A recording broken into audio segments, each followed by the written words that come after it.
Hi everyone, Laszlo Montgomery again, finally talking about something else besides tea. I mean, great subject and all, but we haven't had anything except tea here at the CHP since those Backhouse episodes from July 2014. For this 150th episode milestone event in the history of the China History Podcast, we're going to look at the Hakka people of China. Senior management here at the CHP has tasked me with reading and answering all emails, so I can say with some authority that this topic is oft requested. I had the Hakkas on the short list of topics that I initially put together back in 2010, so this one is long overdue. Before we get right on it, let's all be honest, anyone even remotely familiar with Chinese history has heard of the Hakka people, or perhaps counts one or two among their friends or acquaintances. Perhaps you're Hakka yourself. They've been mentioned from time to time throughout these podcast episodes, but who are the Hakkas and where do they get that name? Are they a minority ethnic group? What part of China are they from? Why do they seem to be all over the world? To an English speaker, that's a catchy name. Hakka. You remember that one after hearing it just once. It's a Cantonese word. Hak means guest and ka means family or people. In English, this is usually translated to mean guest people. Well, what does that mean? Guests of who? The Hakkas have shared the stage with everyone else who made history in China for the past 2,000 years. I thought in this episode we can get a nice, simple overview, an appreciation about their place in the big China history picture. Because they go so way back, you know how it is. Records are scarce, and whatever there is from way back when was often speculation built on ancient genealogy records. So even in our 21st century, the $64,000 question still remains. Where exactly did the Hakkas originate? There are several theories that have come up over the years. Thanks to a great deal of scholarly research that still hasn't let up, several general conclusions have been made about the origin of the Hakka people. When you're talking about written records, anything from before the 10th century is just too far back. So little survives as far as written records go compared with since the Song dynasty. China was just too old for the writing substrates of the day. Even if it's carved in stone, 1,000 years will take care of that. But the Hakka people, by and large, maintain the records of their ancestors very meticulously, and in the present day, plenty of Hakka people can recount their family's genealogy going back 20 and 30 generations to the Song dynasty. And from these records, you can trace where the clan went from north to south, and once or twice again after the initial southern migration. There are approximately, give or take, more than 80 million Hakka people worldwide. They, along with their one-time nemesis, the Cantonese, Chaoshanese, and Fujianese, were the highest groups of early Chinese immigrants who spread out all over the world, mostly in the 19th century. In China today, there are maybe 35 to 40 million Hakkas, about 3% of the total China population. After all the research, I found there's a story that has been put together that, though filled with stereotypes, gives one an easy-to-digest version of the events that shaped the Hakka identity. At first, you might think the Hakkas are one of the 56 ethnic minority people in China, but they're not. They're Han Chinese. Yep, they're part of the 91.5%. They're Han Chinese, but speak a dialect, special only to them. The Hakka dialect has 6 tones. Cantonese has 8, and Mandarin has 4, or 5 if you count the neutral tone. Mandarin speakers will be able to pick up a few words of Hakka here and there, but overall it's as unintelligible as the next dialect. Some linguists have said that Hakkanese was the bridge language between Mandarin and Cantonese.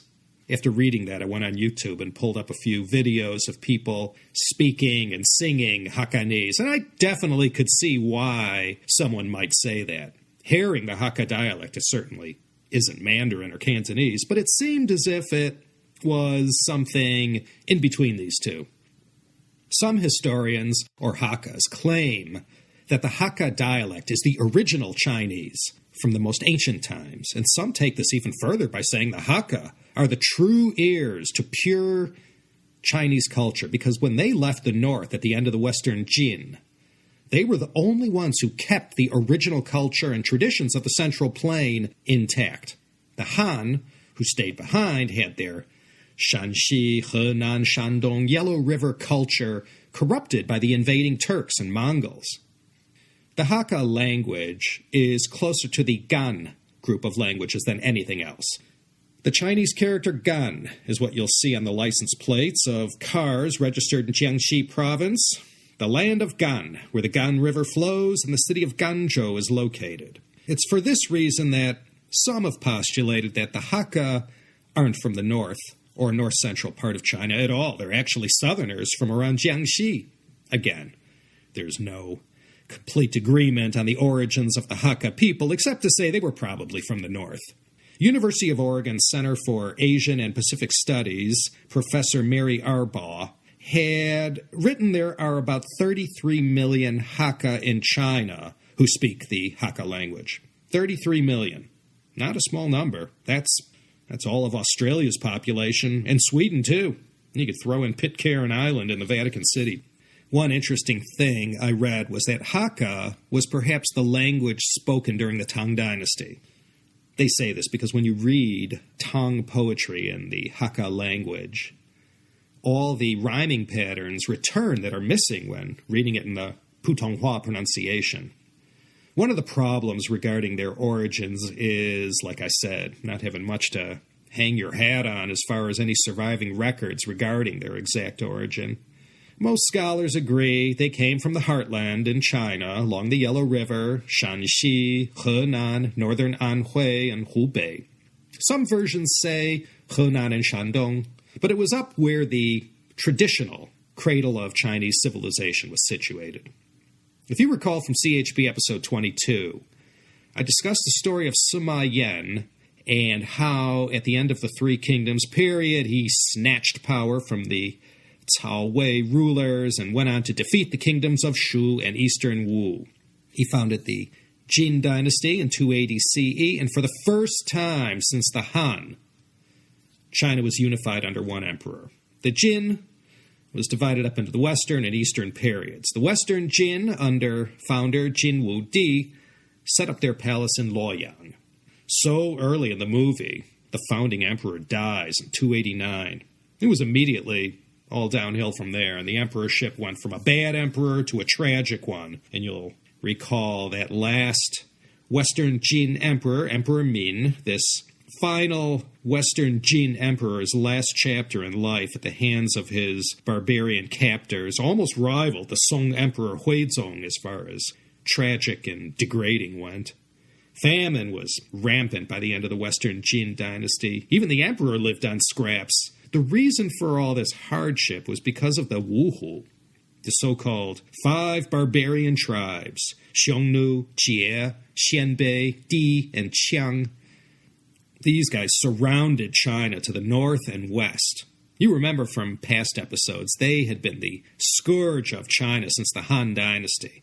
Now, mostly Xiongnu and Xianbei tribes began acting the role that the future 12th century Jurchens would play when they steamrolled over the Song and forced the royal house of Zhao to flee to the south, below the Yangtze.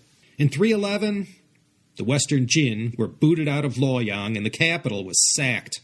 Their new capital moved to the south, in Jiankang, which is today's Nanjing, with the mighty Yangtze acting as their great wall, so to speak. The Eastern, or later Jin, were able to make a comeback and lasted another century, from 317 to 420, before they too were taken down by Liu Yu, who founded the Liu Song, the first of the southern dynasties of the Nanbei Chao. Now this is the critical moment in Hakka history. It was during this time, in the 4th century CE, when the invasions from the north began and the Western Jin began to fold, that these Han Chinese people, living mostly where the Yellow River flowed, decided to get as far away from the invading Xiongnu and Xianbei people as possible. En masse, this group of Han, who all had this common ancestral language and culture, picked up and started heading south. And they brought with them this language that over the coming centuries would blend and adapt to the lands where they later might settle in. And according to tradition, after a period of migrating southward, they coalesced around a place called Shibi Village. It's right on the Fujian side of the Jiangxi-Fujian border.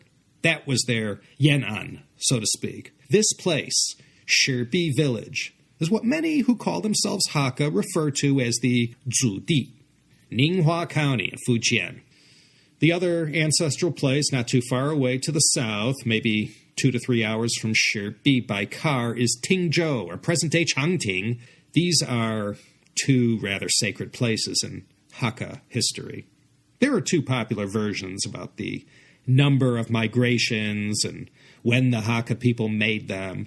Luo Xianglin was an early 20th century Hakka scholar. Professor Luo, 1906 to 1978, provided groundbreaking research into the origins of the Hakkas and their migrations from north to south through painstaking study and analysis of genealogy records going back to before the Song. Luo Xianglin concluded that the Hakka people carried out 5 waves of migration. In his 1933 book, An Introduction to the Study of the Hakkas, 客家研究导流, Luo postulated on what caused these migrations and where these Hakkas ended up. Another popular analysis was proposed by Mary Arbaugh. Her important work that I read in the China Quarterly was entitled The Secret History of the Hakkas, the Chinese Revolution as a Hakka Enterprise. In her work, among many other interesting things, she says there were 4 migrations, not 5. I mentioned it's popularly believed that the first wave of Hakka migration occurred as the Western Jin began to fall apart, early 4th century CE. This would have been right before the Council of Nicaea, the time of Constantine I in the West. Barbarian invasions, social unrest and upheavals, disease and famine, high taxation and severe poverty, nothing like those things to get people to pick up and vacate the premises. So they left their original homeland in China first to escape the violence of these northern neighbors.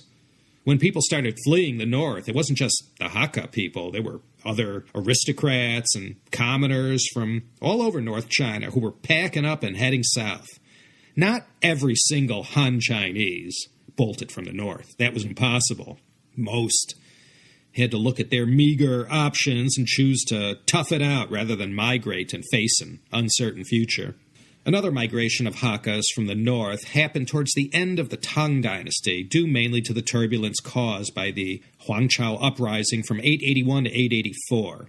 The Tang Dynasty, by that time, was already not long for this world, and their slow demise ushered in a period of instability and disunity in northern China that would last until Zhao Kuangyin would found the Song Dynasty in 960. The next time that a significant wave of Hakka people hit the road and migrated from north to south occurred when our old friend, Emperor Huizong, got chased out of Kaifeng by his northern Jurchen neighbors. As you recall from that 4-part Huizong series, the Jurchens invaded from the north of China and made life unbearable for the Han Chinese. As it happened at the end of the Western Jin and after the Huangchao uprising during the Tang, yet again, at the end of the northern Song, the Hakkas, as a group, made a move southward to escape to more peaceful lands. The later 4th and 5th waves of migration were more about the Hakkas leaving the mothership in eastern Fujian, parts of Hubei, western Jiangxi, and northeast Guangdong, and spreading out from there to other parts of China and throughout the world, in fact. It was said that those Hakka who had earlier left the north and were all settled in Jiangxi province provided assistance to the escaped Zhao royal family when they made their perilous trip to the south, to Lin'an, where they established the southern Song court. This is an early example of how the Hakkas gained a reputation in the eyes of the government for their reliability in answering the call of duty. More about this later. It's generally agreed that it was during the Southern Song that the Hakkas first made their way in greater numbers from Fujian to Guangdong province. And it's during the Southern Song that the Hakka, for the first time, began showing up in government records as a distinct group of people. They were referred to as not the original inhabitants of the places south of the Yangtze where they concentrated. These last waves of migration happened during the late Ming Dynasty and into the Qing. And I guess it's really about this time that the Hakka identity began to solidify in China.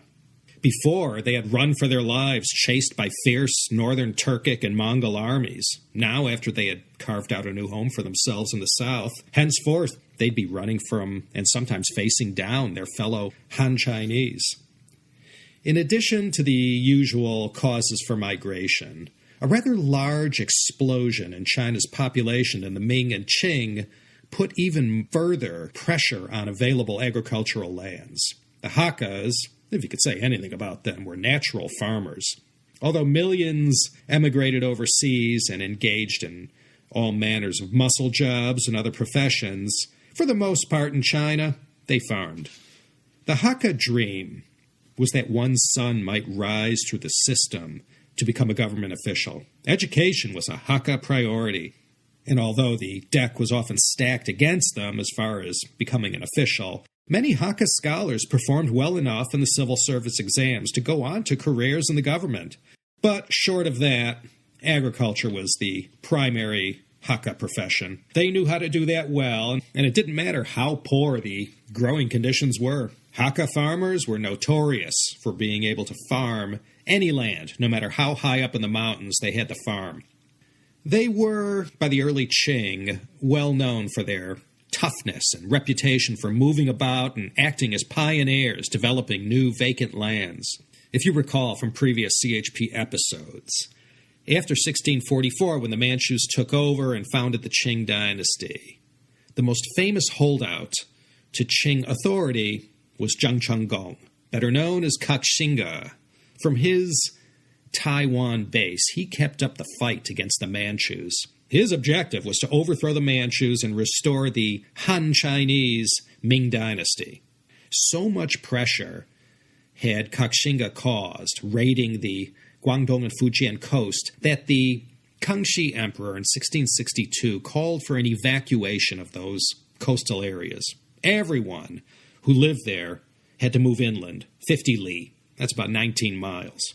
This sorry state of affairs lasted until 1669.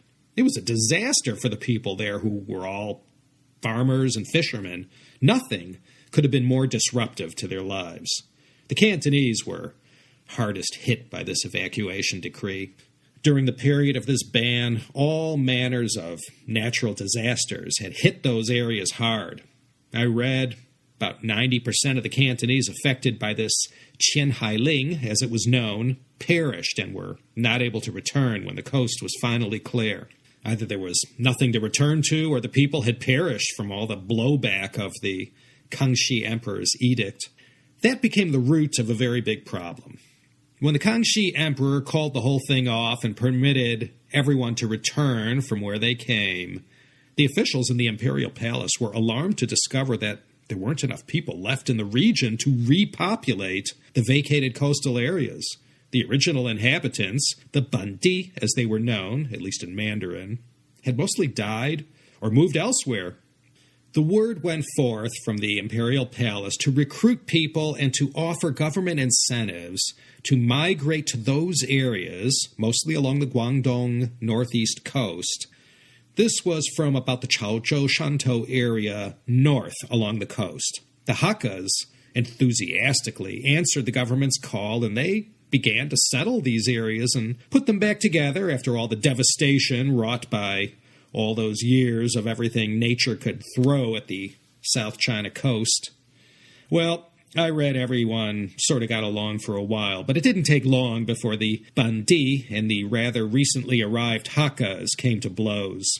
These Bandi were called Yue people. Yue means Guangdong. You'll see this character on all Guangdong registered license plates. They all speak variations of Cantonese, of the Yue dialect.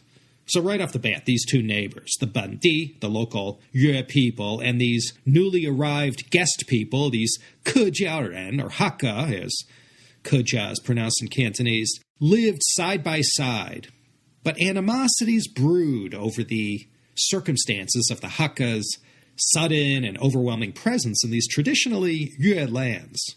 The differences between the Yue and the Hakka weren't just linguistic and cultural. The Bandi, having had a running head start on the Hakkas, already long populated the best farmlands. The best areas, the fertile plains, were all taken by the Bandi Yue. So the Hakka, for the most part, took everything that was left over and less desirable. It was less desirable because this land was higher up in elevation, in the hills, and much less fertile. There developed an old saying, quote, "He is not a Hakka who is not upon a hill. There is no hill but has Hakkas on it," end quote. So into the 18th century, these wounds festered, and no matter which village these Hakka migrants would go to, they were instantly branded something other than local.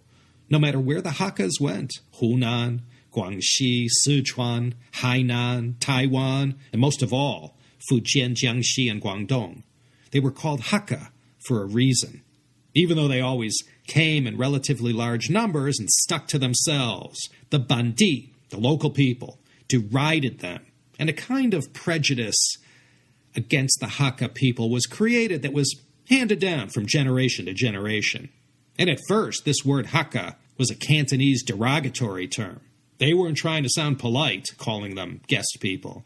But it was the Hakka who seized that term from the Cantonese with its negative connotations and took possession of this term, and after taking ownership were, in the end, quite proud to call themselves Hakka. From about the third migration onward, the city of Meizhou began to evolve into a sort of Hakka homeland. Meizhou comprises what I call the northeast shoulder of Guangdong province. I guess today you can call this region the worldwide center of Hakka culture. The way they speak Hakkanese in Meizhou is considered to be the biaozhuan, or standard, that all other flavors of Hakkanese are compared to. Meixian, or Mei County, and neighboring Jieyang, that's Hakka Command Central. You are absolutely guaranteed to be able to find a dish of yanju ji and nyang tofu almost anywhere you go. In and around Meizhou, northeast Guangdong, southwest Fujian, southeast Jiangxi, the Hakka people had sufficient mass in numbers to turn those parts of this large region into Hakka-controlled territory.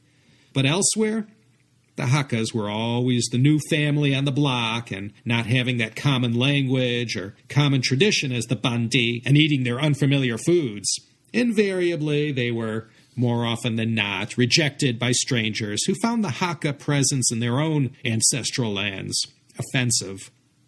So with this kind of brimming animosity already bubbling below the surface, it never took long before some sort of land dispute would arise or some outrageous action taken over a wedding agreement between a Hakka and a Bandi.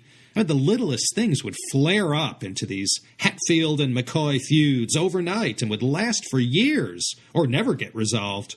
In Fujian, it was invariably Hakka versus Bandi, who in this case, because they were from Fujian, were the Min people. In Guangdong, the Bandi were the Yue.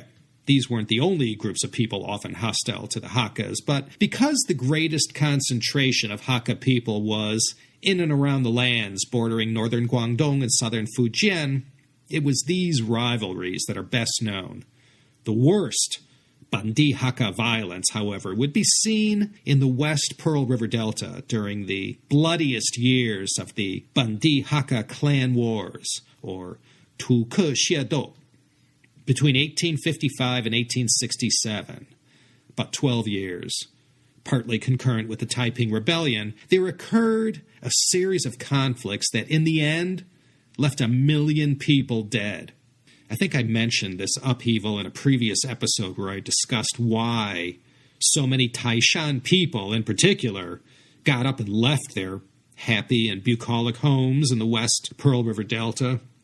These battles between the Hakka and the Cantonese were often lopsided because the Hakka were much smaller in numbers compared to the Cantonese. Plus, the Cantonese had all the backup support from their overseas relatives. I have read In a few sources, the deaths from the Tulou were put at about 500,000 on each side. I have no idea how such statistics were arrived at, but the numbers suggest this was a terrible time for the outnumbered Hakkas and for all the Cantonese who participated willingly or unwillingly in this 12-year conflict. It was more than a decade of misery compounded on the general lawless and unstable state of affairs that existed in China during this Qingchao Monian time. The Opium Wars, the Red Turban Revolt, Taiping Rebellion, Bandi Hakka clan wars, the Europeans, the missionaries, wherever the Hakka went, they often faced ostracism from the societies they settled among. Their economic prospects were usually more grim than their Bandi rival. And as I said, they worked the most unfavorable lands. All of these things combined all grew to define the Hakka.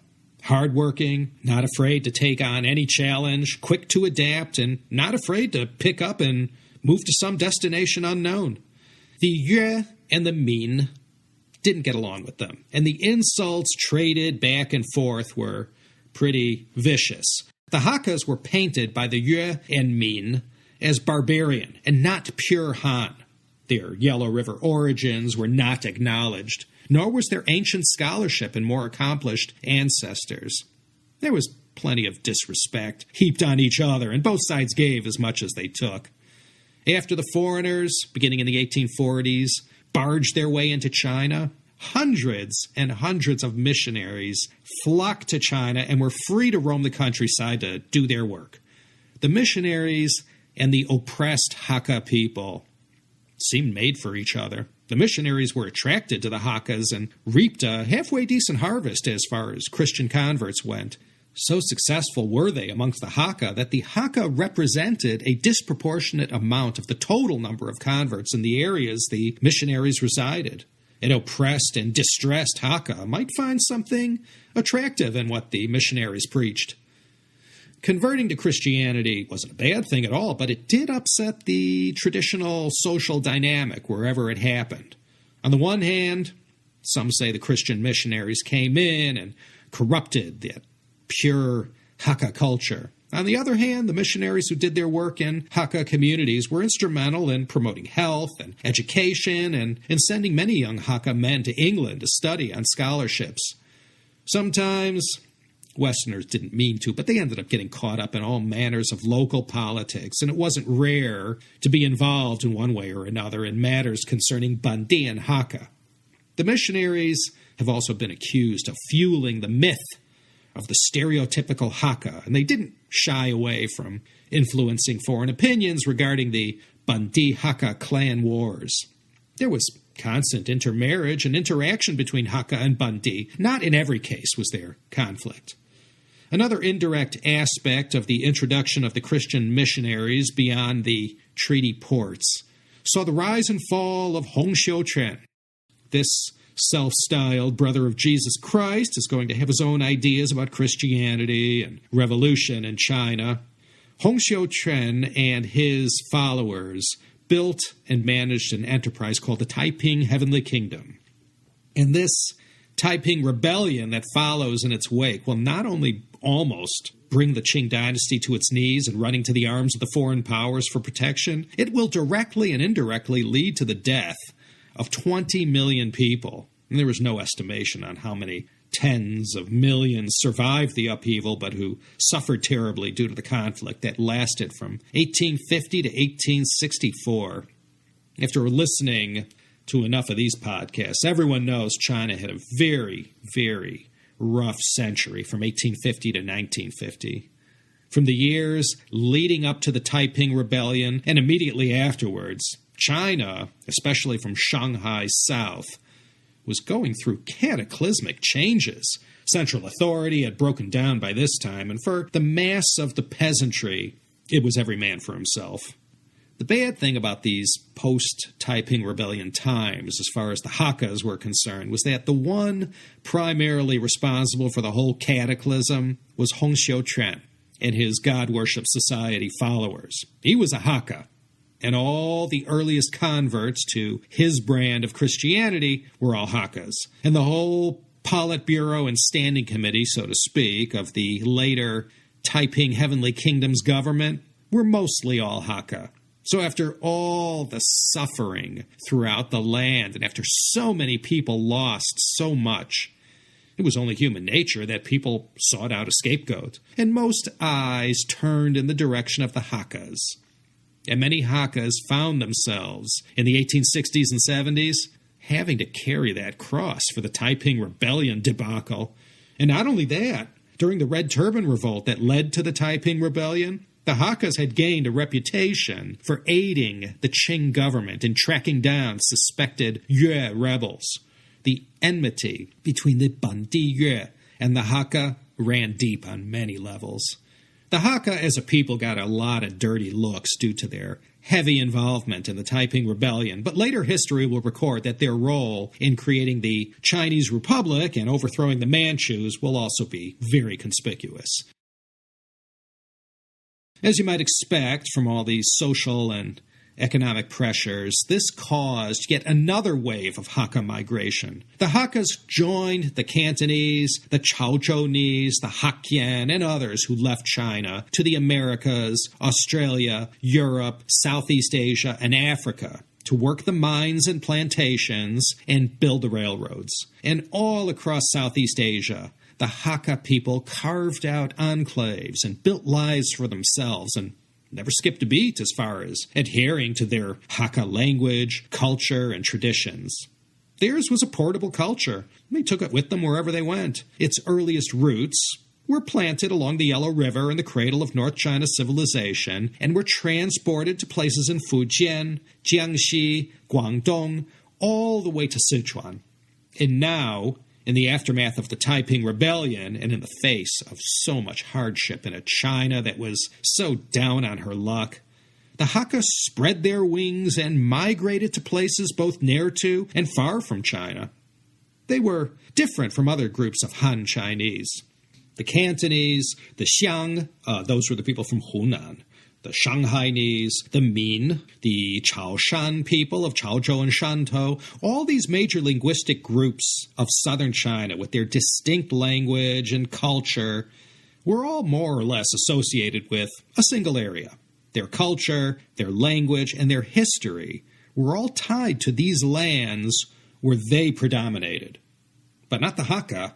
Theirs was a language and culture that didn't have its roots anywhere close to where they, in the 19th century, might pull a plow.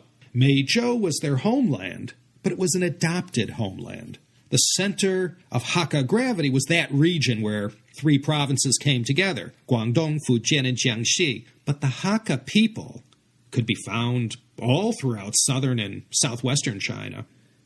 And according to the terms of the Convention of Peking concerning the lease of the Hong Kong New Territories to Britain for 99 years, any Hakka among the 84,000 or so people who already called the NT their home at the time in 1898 was considered a Bandi as far as the Hong Kong government was concerned.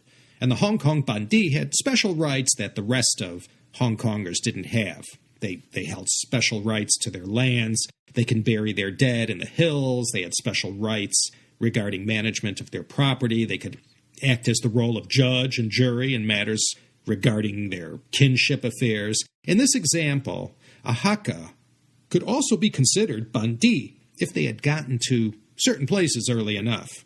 From this mid-19th century migration, rich Hakka centers were built in Singapore, Malaysia, Thailand, Burma, and in India. They were fearless and pretty much went wherever the opportunity was. Many had already long blazed the trail early on. Hakka adventurers had been searching for gold in Kelantan since the 17th and 18th centuries. I could probably do a whole podcast series on the Hakkas of Southeast Asia. The Hakka people, in the face of all this hardship and all these milestone moments in China's history, began to define their identity and their place in the big picture. In the face of all these derogatory stereotypes, the Hakkas proved themselves as good as the next man, and this contributed to their stubborn determination to stick together, delight in clannishness, and give back whatever they got. The famous writer Han Su-yin was born of a Hakka father and a Flemish mother. She had written regarding the Hakkas' migration south after the Mongol invasions of the 13th century, quote, "The Hakkas were driven further south or to mountainous poor areas. Because of their mobility, hardihood, and fierceness, the dynasties began to regard the Hakkas as potential pioneers, good for resettling the subpopulated areas. Circumstance thus defined their group character: clannish, thrifty, loyal to each other, bad neighbors, and ready fighters. The name Hakka stuck to them, and they became proud of it." End quote. A prominent early 20th century Hakka historian, Xie Tingyu, wrote, quote, "The character of the Hakkas is shown quite clearly in their name and history. They are a strong, hardy, energetic, fearless race with simple habits but a very contentious and litigious disposition. Self-reliant and active, their rapid expansion and fondness for property have often brought them into conflict with their neighbors. The Hakkas are a people of the future, unhampered by the prejudices or the easygoing slackness of the old landowners. Fundamentally, the Hakka is a farmer, forced by poverty to struggle with the unproductive soil. They usually occupy the hilly and less fertile districts, while the Bandi remain in possession of the fertile deltas and plains. The sexes are not so strictly separated in domestic life as in the case with some of the other Chinese. The women folk are strong and energetic and have never adopted foot binding as a custom." End quote. I took that quote from University of Pittsburgh professor and director of their Asian Studies Center, Nicole Constable. She was quoting Xie to offer an example how the, quote, legend was passed on. That isn't to say it wasn't true, but this stereotypical narrative persisted nonetheless. The Hakka women are legendary. Now, who is to say a Hakka woman is any harder working than some woman from Jilin or Sichuan? But even I have heard in casual conversations over the years that the Hakka women, and perhaps the Naxi women of Yunnan, are traditionally said to be the most hardworking. With the Hakka women, there were reasons for that. In the 19th century, when so many of their menfolk tried their luck overseas in a foreign land, the Hakka wife left behind would have to pick up the husband's slack, in addition to her everyday responsibilities. This included, of course, the children, the grandparents, the finances, the hearth, the home, the animals. I have a friend in Hong Kong who told me there was this saying that no Cantonese woman would marry a Hakka man because so big were those shoes of the Hakka women. She'd have to work herself to death to take care of her man and his household at the level of service that only a Hakka woman knew how to do. The expectations were just too high. The Hakka women never had bound feet, so that was something else that contributed to their legendary hard-working ways. The Cantonese disparaged the Hakka men for not binding their women's feet and called them cuckolds for allowing them to run around wild. And in all sources I read, there are articles and whatnot that mention Hakka women being regular fixtures at Hong Kong construction sites, working right there alongside the men, doing the hardest jobs, always recognizable by their iconic black hats that may be the best-known Hakka symbol, those flat, black, circular hats with 360 degrees of fringe surrounding them. Speaking of 360 degrees, another icon of Hakka culture are their distinctive Tulou buildings. From the outside, they look like round-shaped 3 to 4 story fortresses. Well, this is what they were meant to be, in a way. They acted as a fortress, as well as a family compound where everyone in the clan could have a place to live together. These buildings were called Tulou. Tu means earth, and lo means building. They were these round and also rectangular buildings made from compressed earth or adobe, a meter in thickness. They weren't impregnable castles, but they weren't so easy to take down either. And besides, they kept the entire Hakka community of a certain area all in one place. In times like the Bandi Hakka clan wars, there was always strength in numbers, and certainly back in those days, everyone liked to hang with their own kind. The round structure of these Tulou symbolized union. The rectangular Tulou were shaped like the Chinese character hui, as in the verb to return. The ancestral temple was always placed in the center. And of course, whenever addressing ancestors, only the Hakka dialect could be used. The most famous place these days to go see Tulou buildings is in Yongding County in Fujian, near the Guangdong border, not too far north of Meizhou. Along with the circular and rectangular Tulou are the Weilongwu buildings. Wei means to surround, Long is a dragon, and Wu means room. Imagine concentric, U-shaped structures, and you get the main idea. These are mostly to be found in and around Meizhou. During the hottest part of the Cold War, U.S. spy satellites saw these round Tulou in Fujian, and they thought they were missile silos. That's what they look like from outer space with the help of a spy satellite, that is. Hakka culture is famous for, among other things, their foods and their folk songs. If you go on Youku or YouTube and query Hakka folk songs or the Chinese characters Kejia Shanke, you'll get plenty of examples of Hakka folk songs. I invite you to go check that out. There is a genre of these mountain songs that Hakka women sing that were quite, flirtatious and risque with the dialogue that would be sung between Hakka women and Hakka men. I mentioned Niang Doufu and Yanjuji already, perhaps the two most famous Hakka foods. Niang Doufu is maybe the most special of all and must be on the table of any self-respecting Hakka family at Chinese New Year. The Hakka came from the north, the traditional wheat and barley region of China. Rice, the southern staple, came later to that part of China, so the people in the north were heavy on noodles and dumplings. When the Hakka hastily evacuated their homeland in the north, they found that in the south, there wasn't any wheat available. But they did have tofu, so if you can imagine substituting a cube of tofu for a dumpling wrapper, you know what I'm getting at. The meat would be mixed with dried mushroom, dried shrimp, or fish. It could be steamed or fried, and it's a must on Chinese New Year, Mid-Autumn Festival, weddings, and on your birthday. Niang tofu comes round in shape and squares and in many sorts of ways. Niang tofu is the signature Hakka dish. I also mentioned yanjuji, salt-baked chicken. Yanju means salt-baked. This dish is also quintessentially Hakka. The perfect dish for a people on the run who found it impractical to carry live chickens with them.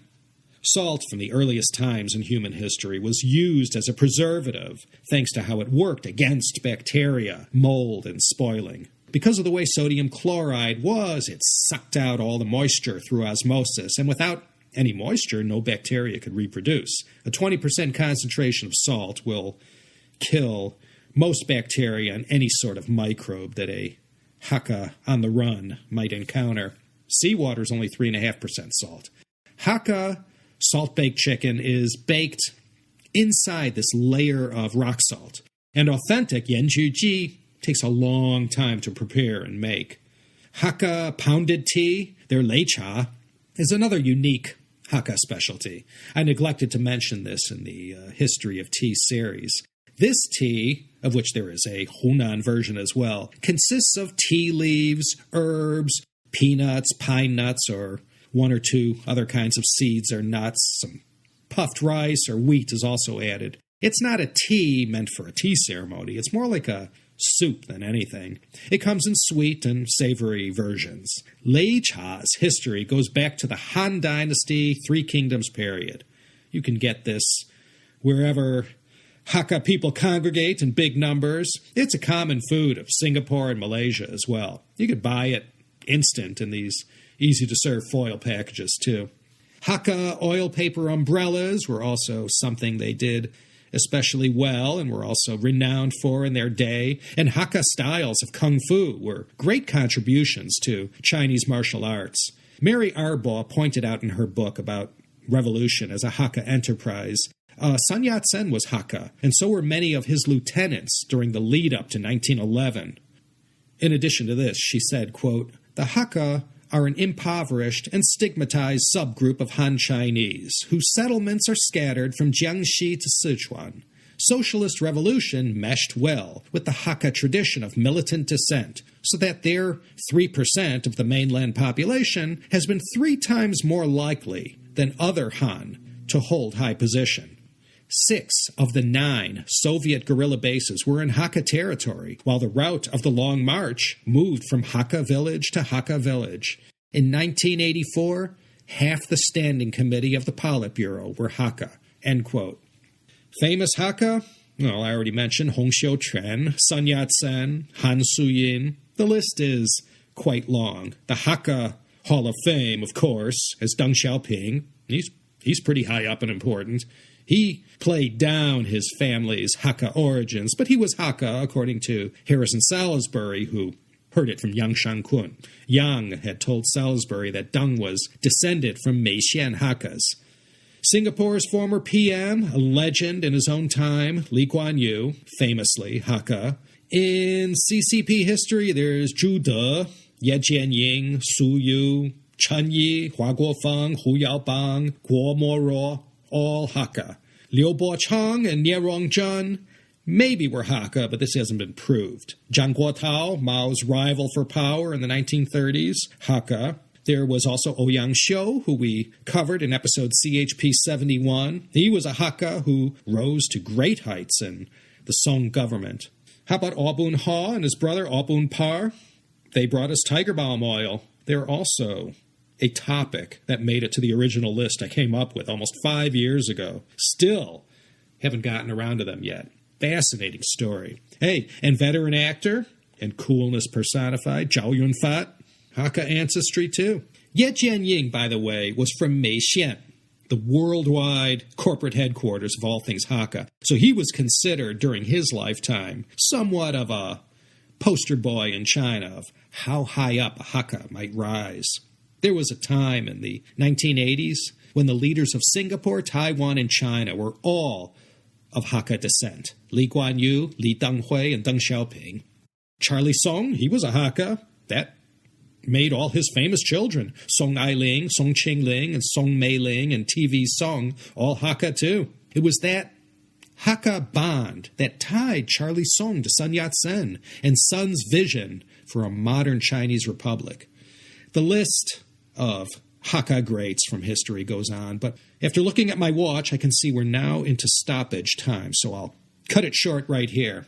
Last episode in part 10 of the tea series, I mentioned Henan Xinyang Maojian tea as being the tea that is grown in the most northerly part of China. Well, I stand corrected. In Laoshan, in Shandong near Qingdao, they grow tea up there too, and this nice Laoshan green tea enjoys the extra added benefit of the pure underground aquifers of Laoshan close by.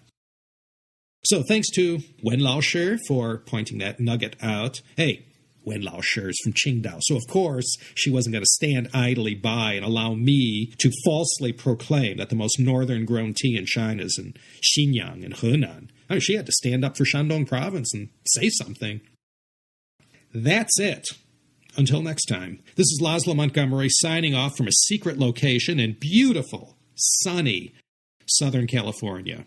The lead news items on TV are scenes from the snow and freezing cold in the eastern part of the country. Man, no such thing here. Blue skies and, hey, my windows are open here at the CHP Research and Recording Complex. Thanks for listening, and I hope you'll come back next time for another exciting episode of the China History Podcast.